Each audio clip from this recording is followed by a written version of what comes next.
Mga kapuso, mataas po ang tsansang maging bagyo ng bagong low pressure area malapit sa Mindanao. Namataan po yan ng Pag-asa halos 400 kilometro silangan ng Giwan, Eastern Samar.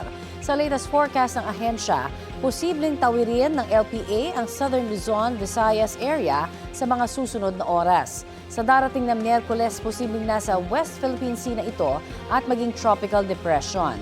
Sa ngayon, magpapaulan na ang LPA sa Visayas, Caraga Region, Bicol at ilan pang lugar sa Southern Luzon.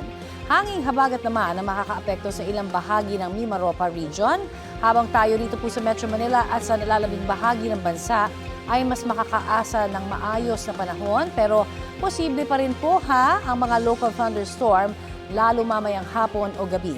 Nakataas ngayon ang thunderstorm advisory sa Makati, Mandaluyong, Pasay, Pateros, Las Piñas, Muntinlupa, Parañaque at Taguig.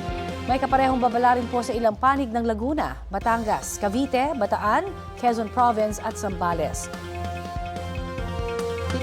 Pinaalerto ang mga residente mula sa banta ng baha o landslide.